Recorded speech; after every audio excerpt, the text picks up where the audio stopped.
सल्लल्लाहु अलैहि या रसूल अमेरिका जो आज की दुनिया में तरक्की याफ्ता मुल्क में सबसे पहले अव्वल नंबर पे आता है, यानी चाहे फॉर्मूला की नस्ल में हो, चाहे आविष्कार और चमत्कार के बारे में हो, लेकिन उस अमेरिका के मंडियों में भी चाइना का प्रोडक्ट चलता है, अमेरिका के मार्केट में भी चाइना का माल चलता है। इसलिए कि चाइना सारी दुनिया में गर्दिश कर रहा है इस बिना पर कि वहाँ के जो कॉलेज का प्रोफेसर है, वहाँ का जो लेक्चरर है, वो दुनिया वालों को, अपने मुल्क वासियों को खिताब करता है कि जब माँ को खिताब करता है, औरतों को कहता है, वो प्रोफेसर कहता है कि जब तुम हामिला हो जाओ तो हामिला होने की सूरत में तुम ज्यादा बादाम खाओ, ज्यादा खजूर खाओ, तुम ज्यादा काजू और किशमिश का सेवन करो, तुम ये सारी चीजें खाओ और ज्यादातर दिमाग लगाओ किसी चीज में, ज्यादातर दिमाग लगाओ किसी चीज में, यानी किसी चीज में ध्यान एकत्रित कर दो, ज्यादा ध्यान लगाओ। जब तुम ज्यादा ध्यान लगाओगे तुम्हारा बच्चा जो पैदा होगा वो बड़ा इंजीनियर पैदा होगा। यही वजह है कि बच्चा चाइना का बच्चा वो गणित में सबसे आगे होता है, वो हिसाब में सबसे आगे होता है, वो बड़ा इंजीनियर बनता है, बड़ा साइंटिस्ट बनता है, बड़ा वैज्ञानिक बनता है। तो प्रोफेसर कहता है कि हमल वाली औरतें वो अगर किचन में है, अगर वो डांस करती है, वो नाइट क्लब में रात गुजारती है, वो ड्रिंकिंग करती है, वो शराब पीती है, तो कम से कम हमल वाली औरतें वो 2 से 4 घंटा दिन में वो ध्यान लगाने में लगाए, उन चीजों पे वो टाइम स्पेंड करे, उन चीजों में वो टाइम खर्च करे जिस पे दिमाग ज्यादा लगता है। जब आप दिमाग ज्यादा लगाइएगा तो आपके पेट में जो बच्चा है उसका असर बच्चे पे पड़ेगा। जब ये बच्चा आपके पेट से बाहर आएगा वो बच्चा भी माइंडेड पैदा होगा, वो बच्चा भी दिमाग वाला पैदा होगा। तो साइंसदानों ने आज वहाँ के कॉलेज के प्रोफेसर ने ये फॉर्मूला देकर के दुनिया वालों को ये बताना चाहा कि ये साइंटिफिक फॉर्मूला है, ये दुनियादार के रिसर्चर और थिंकर का दिया हुआ फॉर्मूला है। लेकिन आज से 1000 साल पहले, सैकड़ों साल पहले एक बच्चा पैदा हुआ, वो बालक जब मदरसे में पढ़ने के लिए जाता है तो बालक से कहता है उस्ताद पढ़ो बेटा, औज़ बिल्लाहि मिनश शैतानिर रजीम। बच्चा पढ़ लेता है, बेटा उस्ताद कहते हैं पढ़ो बेटा बिस्मिल्लाहिर रहमानिर रहीम, बच्चा पढ़ता है। अब उस्ताद कहते हैं पढ़ो अल्हम्दुलिल्लाहि रब्बिल आलमीन, वो बालक कहता है, वो लड़का कहता है, वो बच्चा कहता है मैं यहाँ से नहीं पढ़ने वाला, मैं यहाँ से नहीं पढ़ूंगा। उस्ताद कहते हैं जरा बताओ तो सही तू कहाँ से पढ़ेगा? वो बच्चा कहता है मैं 18वां पारे से पढ़ूंगा। जब उस्ताद कहते हैं फिर ये तुमको ये 18 पारे कैसे याद हो गए, तो वो बच्चा उस्ताद को जवाब देता है कि जब मैं माँ के पेट में था,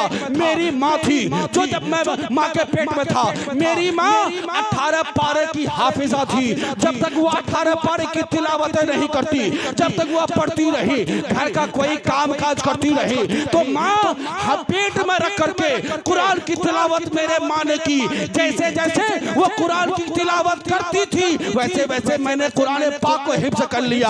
वो बच्चा कोई आम बच्चा नहीं है, वो बच्चा वलियों का सरदार गौसे आजम की जात है। तो गौसे आजम ने इस फॉर्मूले को अमल करके दुनिया वालों को बता दिया, ए दुनिया वालों ये साइंटिफिक फॉर्मूला नहीं है बल्कि ये इस्लामिक फॉर्मूला है।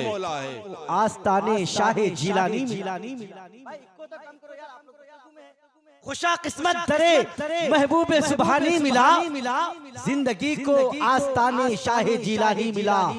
खैर उम्मत में हुआ पैदा, खुदा का शुक्र है, पीर भी मुझको मिला तो पीर लासानी मिला, पीर लासानी मिला। मशीनी दौर है हर शय, बसत रफ्तार चलती है, जहाज उड़ता है सड़कों पर, चमकती कार चलती। मशीनी दौर है हर शय बसत रफ्तार चलती है, जहाज उड़ता है सड़कों पर, चमकती कार चलती है। वहाँ एक घाट पर बकरी और शेर भी पीते हैं पानी, जहाँ गौसुल वरा सरकार की सरकार चलती है, जहाँ गौसुल वरा सरकार की सरकार चलती है।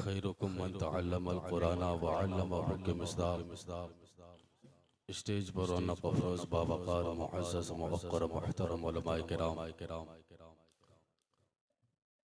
और हर चीज़ हर वस्तु से ज़्यादा सरकार से अक़ीदत व उल्फ़त रखने वाले मुअज़्ज़ज़ सामीन हज़रात और हज़रत फ़ातिमा ज़हरा रज़ी अल्लाह तआला अन्हा की कनीज़ हमारी माएँ और बहनें, अस्सलामु अलैकुम व रहमतुल्लाहि व बरकातुहू। नहमदुहु व नुसल्ली व नुसल्लिमु अला रसूलिहिल करीम, अम्मा बअद। फ़अऊज़ु बिल्लाहि मिनश शैतानिर रजीम, बिस्मिल्लाहिर रहमानिर रहीम। क़ाल अल्लाहु तबारक व तआला फ़िल क़ुरआनिल मजीद वल फ़ुरक़ानिल हमीद वलियज़क्करू इल्ला उलुल अलबाब। सदक़ल्लाहु मौलाना अज़ीम व सदक़ा रसूलुहुन नबियुल अमीनुल मतीनुल करीम व नहनु अला ज़ालिका लमिन शाहिदीन व शाकिरीन वल्हम्दुलिल्लाहि रब्बिल आलमीन।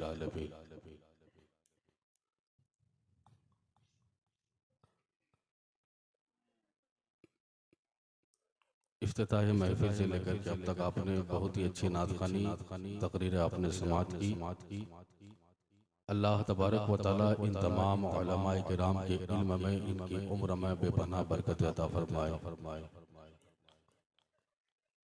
और इनकी ज़ात से आप सबको मुस्तफ़ीज़ होने की तौफीक अता फरमाए। आमीन आमीन आमीन। बस कुछ देर इस नाचीज़ की गुफ्तगू आप समाअत करें।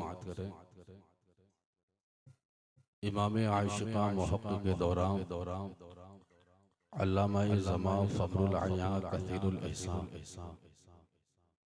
मुअतमद आलिमा मुअल्लिम फ़क़ीहा सिराजुस सुलहा सिराजुल फ़ुक़हा सनदुल मुहद्दिसीन इमामुल आशिक़ीन जामिउल माक़ूल वल मनक़ूल ताजुल फ़ुहूल कुश्ते इश्क़े रसूल वज़ाते बाबरकत अज़ीमुल मर्तबत कंजुल करामत जबलुल इस्तिक़ामत गवासे बहरे मारिफत मुहक़्क़िक़े हक़ाइक़े शरीक़त मुदक़्क़िक़े दक़ाइक़े तरीक़त वज़ात जो हाफिज़ भी हैं, क़ारी भी हैं, आलिम भी हैं, फ़ाज़िल भी हैं, मुफ्ती भी हैं, मुहद्दिस भी हैं, मुफ़क्किर भी हैं। वज़ात जो मुदब्बिर भी है, वज़ात जो मुसन्निफ़ भी है, वज़ात जो अपने ज़माने के the great writer of the world भी है, वज़ात जो अपने ज़माने का महान साइंटिस्ट भी है, वज़ात जो अपने ज़माने का महान रिसर्चर और अपने ज़माने का महान थिंकर भी है,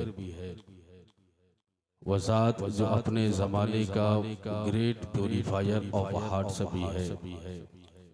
ट्रीट ऑफ हार्ट से के लिए इस्लामिक मेडिसिन ज़िक्र खुदा की सूरत में गिफ्ट करने वाला, आत्मा की शुद्धिकरण करने वाला, मानसिकता को पवित्रता का पाठ पढ़ाने वाला, हम सब के सीनों में इश्क़ मुस्तफ़ा का दीप जलाने वाला, वज़ात जो अपने ज़माने का the great and most powerful dangerous Islamic weapon for enemies of Islamic यानी दुश्मनाने इस्लाम के लिए सबसे घातक इस्लामिक हथियार, वज़ात जो अपने ज़माने का सबसे बड़ा मेडिटेटर, अपने ज़माने का सबसे बड़ा डिक्टेटर, अपने ज़माने का सबसे बड़ा रूलर, वज़ात जो अपने ज़माने का महान वैज्ञानिक, वज़ात जो अपने ज़माने का महान इन्वेस्टिगेटर, जिन्हें दुनिया शहंशाह मुल्क सुखन, शहरियार फ़िक्र फ़न, आबरूए अहले सुदन, महबूब मुहिब पंजतन, फ़ख्रे ज़मीन व ज़मन, सरमाये इल्म फ़न, इमाम इश्क़ मोहब्बत, आशिक़े सादिक़े रिसालत, सैयदी सरकार आला हज़रत इमाम अहमद रज़ा ख़ान फ़ाज़िल बरेलवी अलैहि रहमत व रिज़वान के नाम से याद करती है। वज़ात जब आक़ाए दो आलम सल्लल्लाहु तआला अलैहि वसल्लम की शान में जब अपनी ज़ुबान खोलती है तो कहती है सबसे औला व आला हमारा नबी, सबसे बाला व बाला हमारा नबी, अपने मौला का प्यारा हमारा नबी, दोनों आलम का दूल्हा हमारा नबी। सारे अच्छों में अच्छा समझिए जिसे है उस अच्छे से अच्छा हमारा नबी। सारे ऊंचों में ऊंचा समझिए जिसे है उस ऊंचे से ऊंचा हमारा नबी। सब चमक वाले उजले शीशों में चमका किए, अंधे शीशों में चमका हमारा नबी। गमहदों को रजा और मुजदा दीजिए कि है बेकसों का सहारा हमारा नबी। आका की बारगाह में दुरूद पाक पढ़ें। अल्लाहुम्मा सल्ली अला सय्यदना शफीना हबीबना करीबना मौलाना मुहम्मद बारिक वसल्लम सल्लु अलैहि सलातन व सलामन अलैका या रसूलल्लाह सल्लल्लाहु तआला अलैहि वसल्लम। आक़ाए दो आलम सल्लल्लाहु तआला अलैहि वसल्लम की बहुत ही प्यारी हदीस पाक है। हुज़ूर फरमाते हैं कि तलबुल इल्म फरीदतुन अला कुल्लि मुस्लिमिन व मुस्लिमा। इल्म का हासिल करना हर मुसलमान मर्द औरत पर फर्ज है। अभी जब इसी की तशरीह, इसी का जब डिफिनेशन आला हज़रत सरकार फतावा रज़विया 90 जिल्द जब आप बयान फरमाते हैं तो फरमाते हैं एक आदमी सवाल करता है कि हुजूर का जो ये फरमान है कि इल्म का हासिल करना हर मुसलमान मर्द औरत पर फर्ज है कि तो क्या दुनिया के तमाम मसाइल तमाम उलूम का जानना बंदे पर फर्ज है? अगर ऐसा हो जाए तो बंदा मुश्किल में पड़ जाएगा। और फिर अल्लाह का फरमान है ला युकल्लिफुल्लाहु नफ्सन इल्ला वुसअहा। अल्लाह बंदे की ताकत से बाहर बंदे को हुक्म सादिर नहीं फरमाता। युरीदुल्लाहु बिकुमुल युसरा वला युरीदु बिकुमुल उसर। अल्लाह फरमाता है अल्लाह बंदे से आसानी चाहता है, बंदे को मुश्किलात में डालना नहीं चाहता। तो अब सरकार की जो हदीस पाक है इसकी तशरीह क्या है? अल्लाह हज़रत सरकार फरमाते हैं कि सबसे पहले मुसलमानों को उन अकाईद का जानना ज़रूरी है जिन अकाईद को अपनाने से आदमी मुसलमान रहता है और जिन अकाईद को अपनाने से आदमी इस्लाम से निकल जाता है। सबसे फर्स्ट इन्फॉर्मेशन अकाईद का इल्म, अकाईद का ज्ञान बंदे को होना चाहिए। फिर फरमाते हैं कि बच्चा बालिग हुआ, नमाज फ़र्ज है तो नमाज के मसले का जानना उस पर फ़र्ज है। रमज़ान शरीफ का महीना आया, रोज़े फ़र्ज है तो रोज़े के मसाइल का जानना बंदे पर फ़र्ज है। अगर वो एक बिजनेसमैन है, एक व्यापारी है, तिजारत करता है, बिजनेस करता है तो बिजनेस के मसाइल का जानना उस पर फ़र्ज है। कमा रहा है, मालिक निसाब है तो ऐसी सूरत में ज़कात के मसाइल का जानना उस पर फ़र्ज है। साहिब इस्तिताअत है, हज फर्ज है उसके ऊपर, हज के मसाइल का जानना उस पर फर्ज है। यानी आदमी को जैसे जैसे मसाइल से रिश्ता व नाता होगा वैसे वैसे उन मसाइल का जानना बंदे पर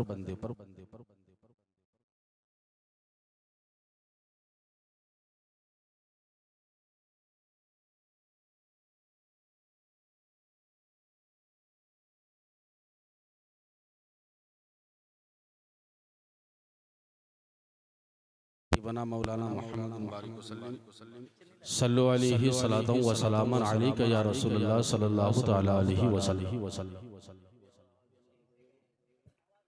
पढ़े एक बार और दुरूद पाक। अल्लाहुम्मा सल्ली अला सय्यदना शफीना हबीबना करीबना मौलाना मुहम्मद बारिक वसल्लम सल्लु अलैहि सलातन व सलामन अलैका या रसूलल्लाह सल्लल्लाहु तआला अलैहि वसल्लम।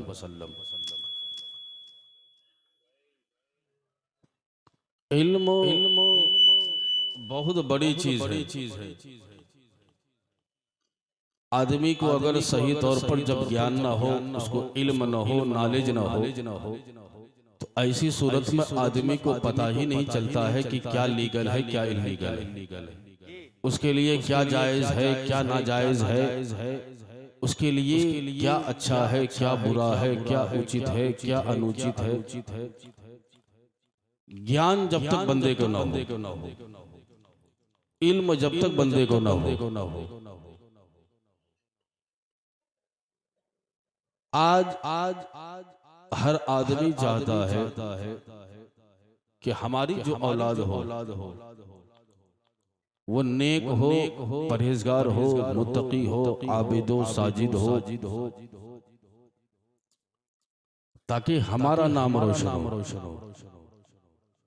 माँ बाप की मंशा और माँ बाप की चाहत औलाद से यही वाबिस्ता रहती है, लेकिन रिजल्ट जो है उसके विरुद्ध, उसके खिलाफ आता है। माँ बाप की तमन्ना होती है कि बच्चा मुत्तकी और परहेजगार हो, लेकिन वो सबसे बड़ा पापी और शराबी होता है। जिन माँ बाप की चाहत और ख्वाहिश होती है कि बेटा नमाज का पाबंद हो, वो सबसे बड़ा बेनमाजी होता है। जिन माँ बाप की तमन्ना होती है कि बेटा आबिदो साजिद पैदा हो, उसका बच्चा सबसे बड़ा पापी और सबसे बड़ा क्रिमिनल पैदा होता है।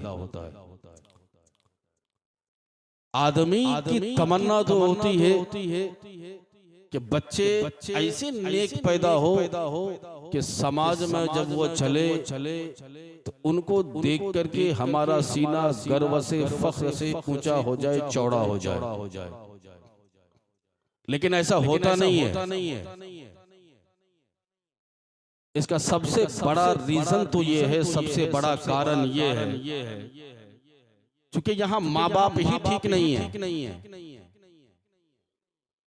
जाहिर सी बात है कि जब जमीन ठीक न हो उस पे फसल अच्छी कहाँ से आएगी। जब दरख्त हरा न हो उस पे फल कहाँ से आएगा।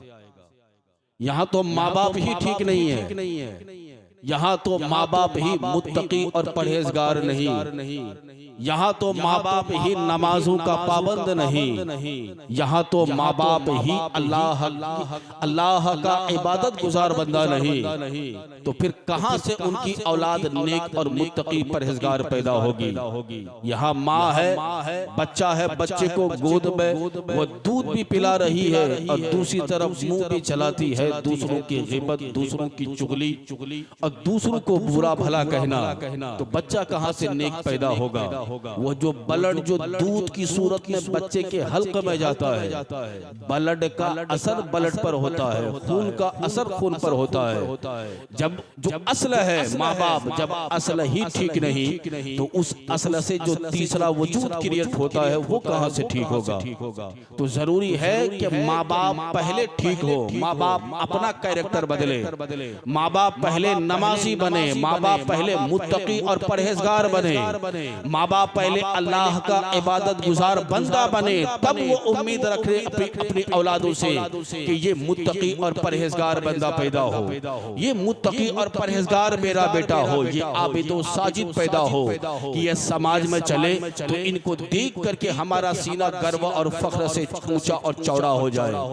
तो अपने अंदर चेंजिंग लाने की जरूरत है, अपने अंदर बदलाव लाने की जरूरत है। आज चाइना और जापान जो दूसरे कंट्रीज के मुल्क में सबसे छोटा सा मुल्क नजर आता है और गरीबी, लेकिन वहां आप देखिए कि वहां वो पूरा का पूरा मुल्क, चाइना और जापान का बच्चा ज्यादा से ज्यादा पढ़ा लिखा पैदा होता है। यानी बच्चा पैदा हुआ, बच्चा पैदा होने के बाद वह ज्यादातर खेल कूद से दूर रह करके वो एकदम इल्म की दुनिया में उतरता है। और फिर हमारा बच्चा है जो बड़ा होगा, बड़ा होने के बाद खेल कूद में मस्त रहा और उसके बाद या तो फिर घर वाले उसको कामकाज में भेजते हैं, या फिर अगर कोई बच्चा पढ़ने के लिए गया भी तो वो सही से पढ़ा नहीं, माँ बाप का पैसा ऐसे ही पाप में उड़ा दिया। और अगर कोई बच्चा पढ़ा भी स्कूल और कॉलेज में अगर पढ़ा मदरसे से दूर हट करके, तो वह माँ बाप की तमन्नाओं का गला इस हिसाब से घोटता है कि वह बच्चा अपना टाइम बर्बाद करता है किसी लड़की के चक्कर में, रात भर वो फोन पे बात करता है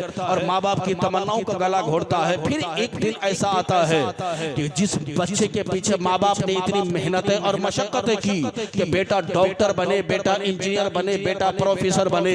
वो बेटा ऐसा होता है कि वो दूसरी बच्ची के साथ, दूसरी लड़की के साथ भागकर वो माँ बाप का नाम बदनाम कर करके माँ बाप की इज्जत गांव और समाज में मलियामीट कर देता है।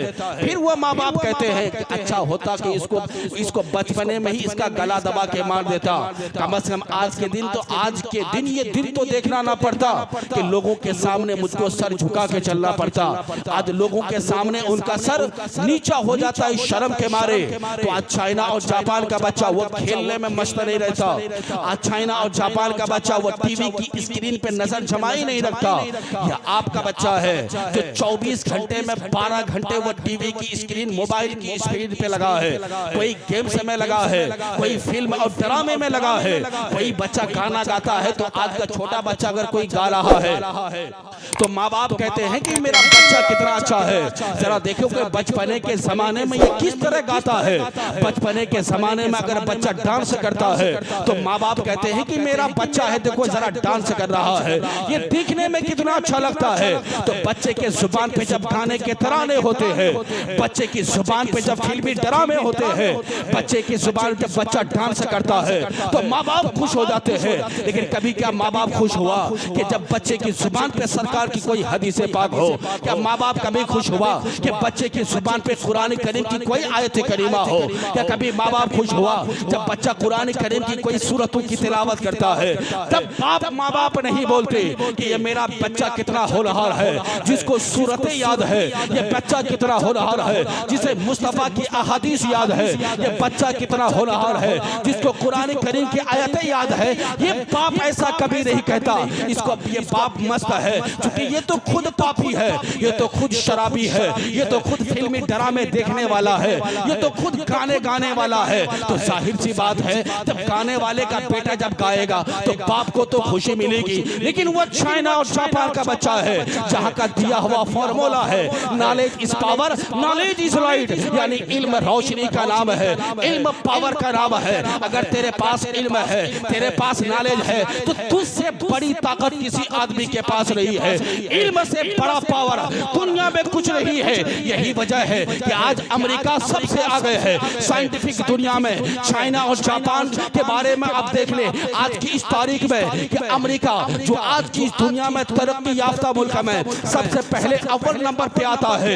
यानी चाहे फॉर्मूला की नस्ल में हो, चाहे आविष्कार और चमत्कार के बारे में हो, लेकिन उस अमेरिका के मंडियों में भी चाइना का प्रोडक्ट चलता है, अमेरिका के मार्केट में भी चाइना का माल चलता है। इसलिए कि चाइना सारी दुनिया में गर्दिश कर रहा है इस बिना पर कि वहाँ के जो कॉलेज का प्रोफेसर है, वहाँ का जो लेक्चरर है, वो दुनिया वालों को, अपने मुल्क वासियों को खिताब करता है कि जब माँ को खिताब करता है, औरतों को कहता है, वो प्रोफेसर कहता है कि जब तुम हामिला हो जाओ तो हामिला होने की सूरत में तुम ज्यादा बादाम खाओ, ज्यादा खजूर खाओ, तुम ज्यादा काजू और किशमिश का सेवन करो, तुम ये सारी चीजें खाओ और ज्यादातर दिमाग लगाओ किसी चीज में, ज्यादातर दिमाग लगाओ किसी चीज में, यानी किसी चीज में ध्यान एकत्रित कर दो, ज्यादा ध्यान लगाओ। जब तुम ज्यादा ध्यान लगाओगे तुम्हारा बच्चा जो पैदा होगा वो बड़ा इंजीनियर पैदा होगा।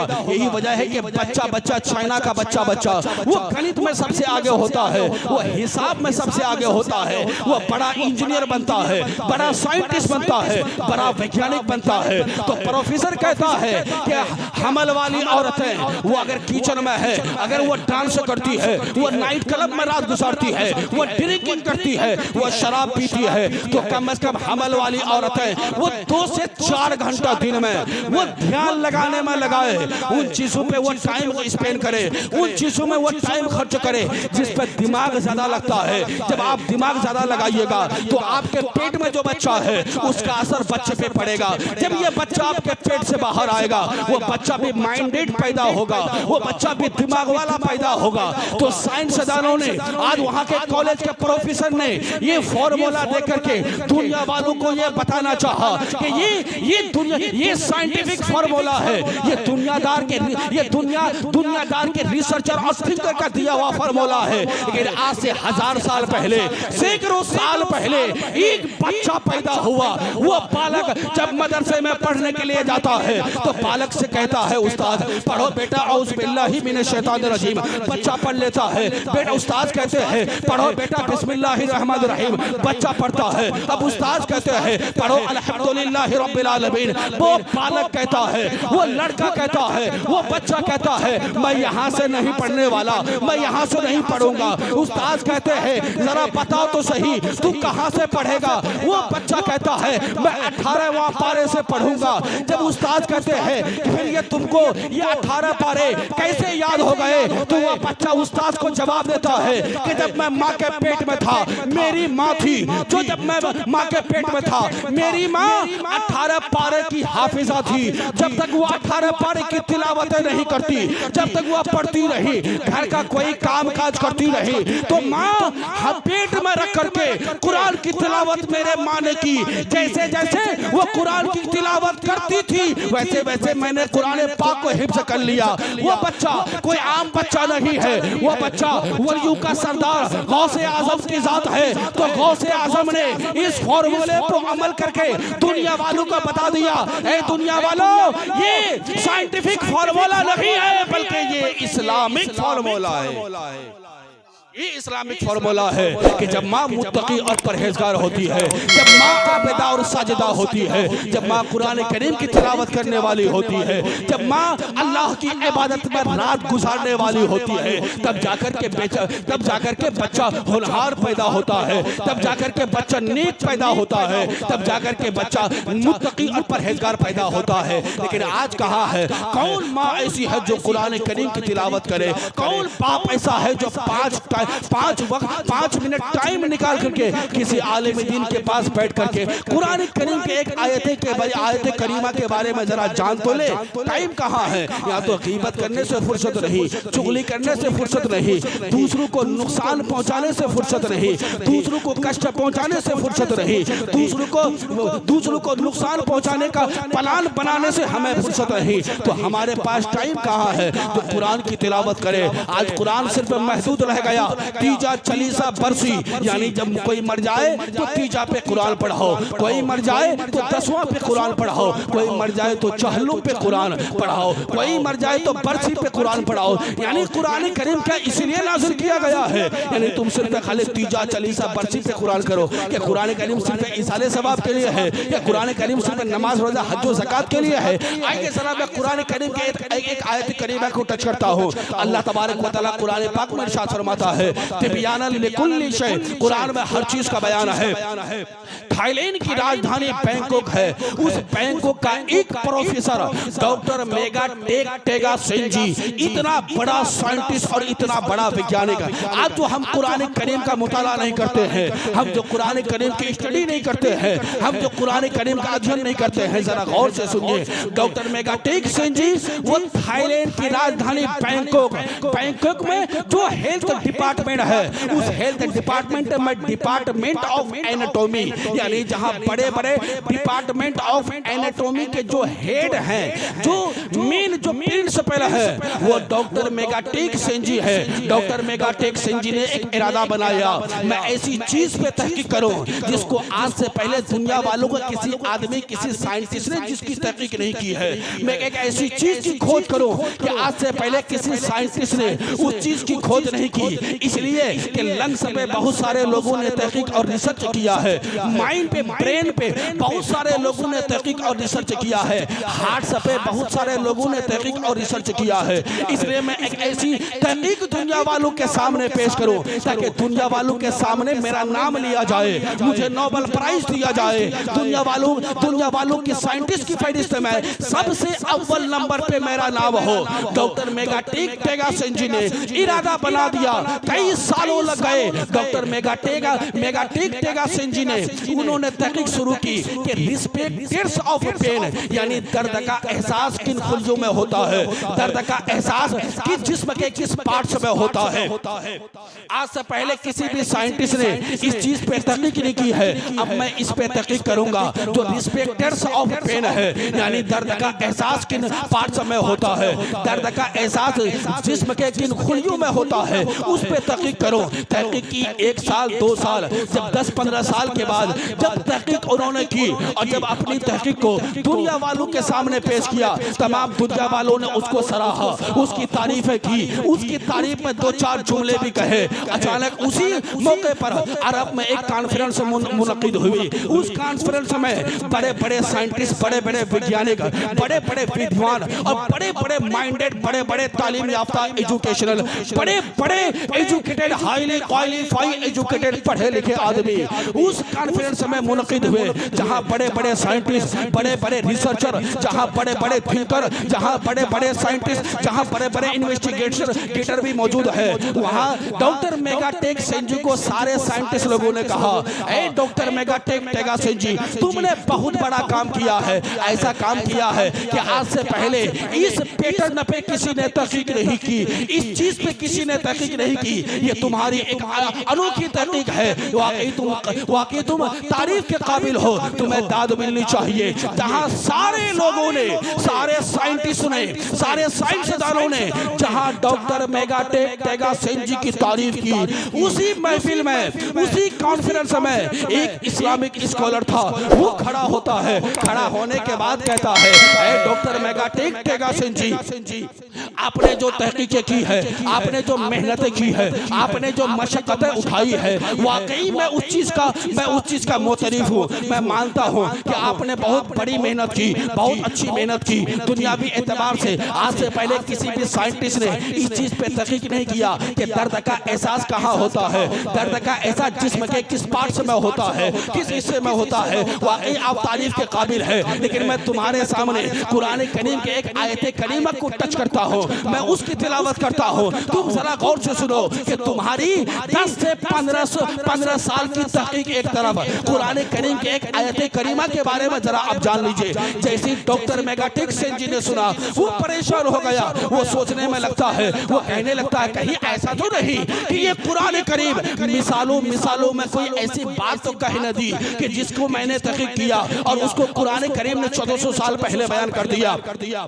डॉक्टर मेगाटेक टेगा सेंजी को ये खदशा हुआ कि कहीं ऐसा तो नहीं कि कुरान करीम ने मिसालों में बयान कर दी। अब कुरान करीम मिसालों में कैसे बयान करता है, जरा गौर से सुनिए। कुरान करीम में अल्लाह फरमाता है, अम्मा यतसाअलून अनिन नबइल अज़ीम अल्लज़ी हुम फीहि मुख्तलिफून कल्ला सयअलमून थुम्मा कल्ला सयअलमून। वो लोग एक दूसरे से बात करते हैं, किस चीज के बारे में बात करते हैं, क़यामत के बारे में, उस बड़ी खबर के बारे में। कौन सी बड़ी खबर? यानी वो क़यामत के बारे में बात करते हैं। बात चल रही है क़यामत की, आगे जिक्र आ रहा है, अलम नजअलिल अर्दा मिहादा वल जिबाला औतादा। अल्लाह फरमाता है कि हमने तुम्हारे लिए जमीन का बिछौना ना बनाया, कि हमने तुम्हारे लिए पहाड़ की खोटे नहीं लगाई। अब जरा बताइए, वो डॉक्टर मेगा मिसालों में जो अल्लाह ने, जो जहां बात है क़यामत की, कि वह लोग एक दूसरे से किस चीज की बातें कर रहे हैं, क़यामत की बातें कर रहे हैं। क़यामत की बातें करते करते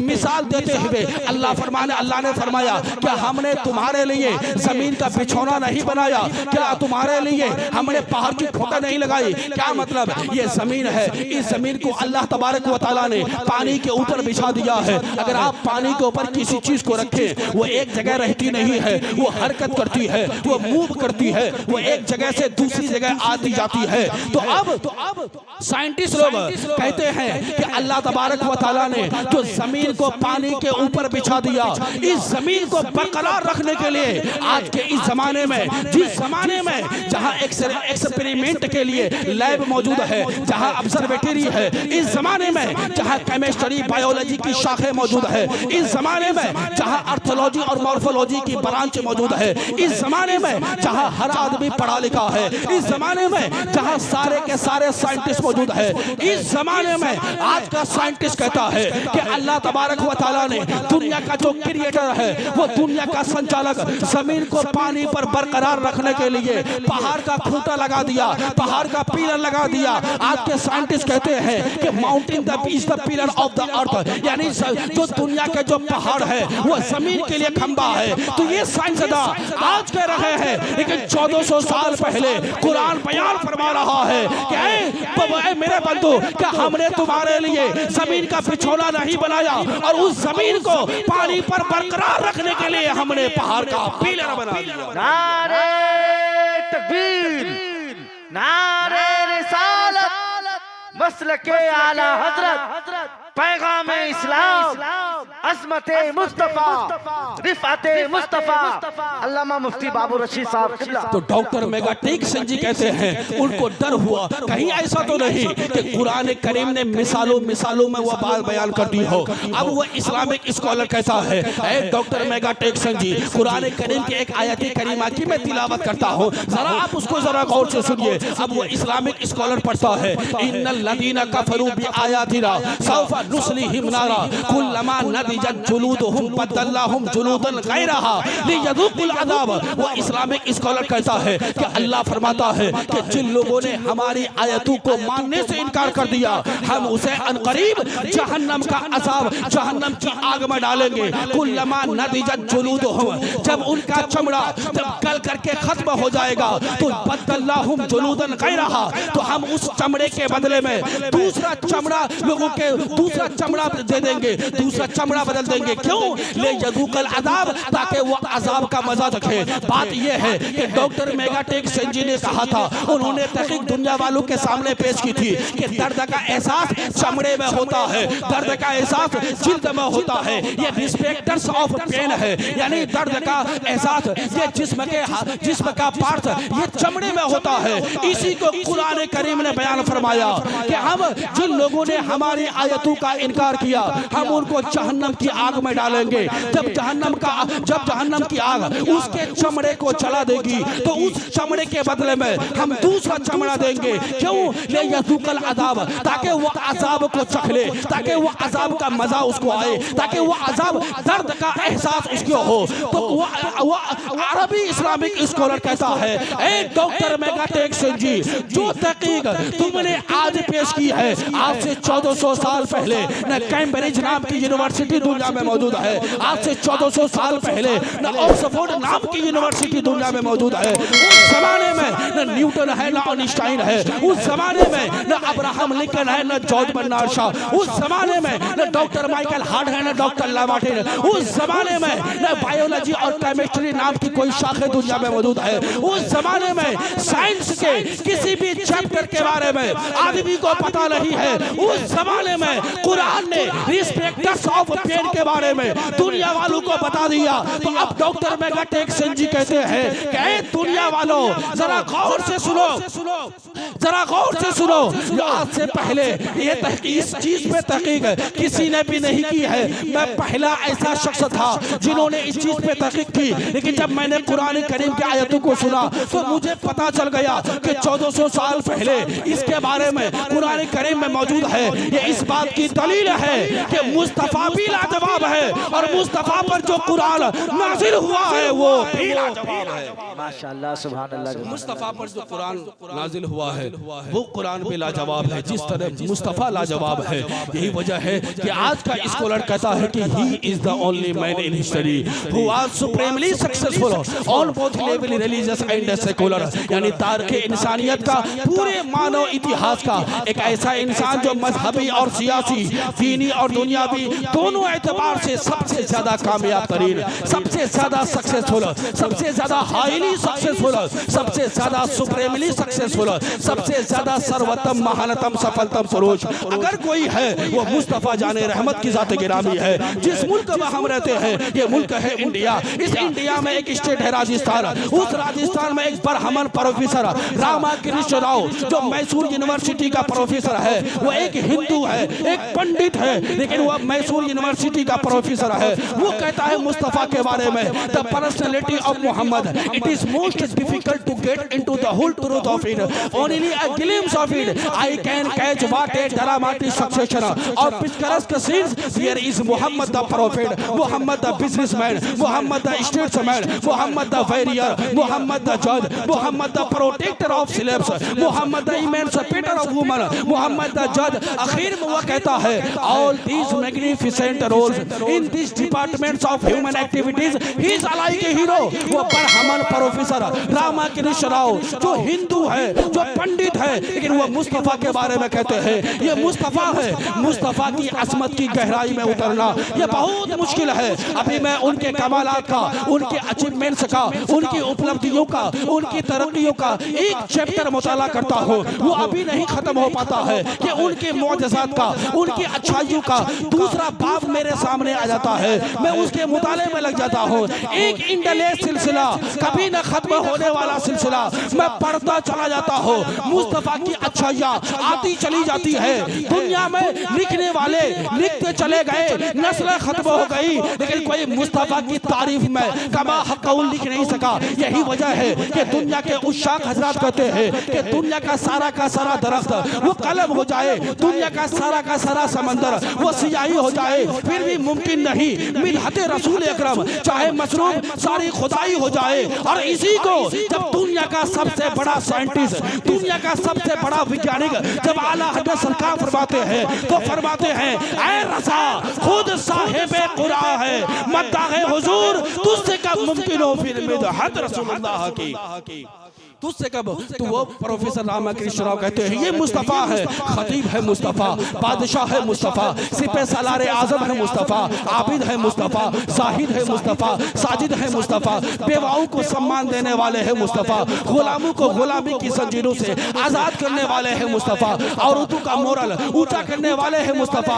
आखिर में वो कहता है कि इंसानी जिंदगी के हर मोड़ पर जो मुस्तफ़ा जाने रहमत ने जो रहनुमाई की है, जो गाइडलाइंस दिया है, जो मार्गदर्शन किया है, उनकी उन तमाम रहनुमाई को देख करके ये कहा जा सकता है कि पूरे परमार का, पूरी पृथ्वी का अगर कोई लाजवाब बेमिसाल सुपरमैन और सुपर हीरो है वो मुस्तफा जाने रहमत की ज़ात गिरामी है।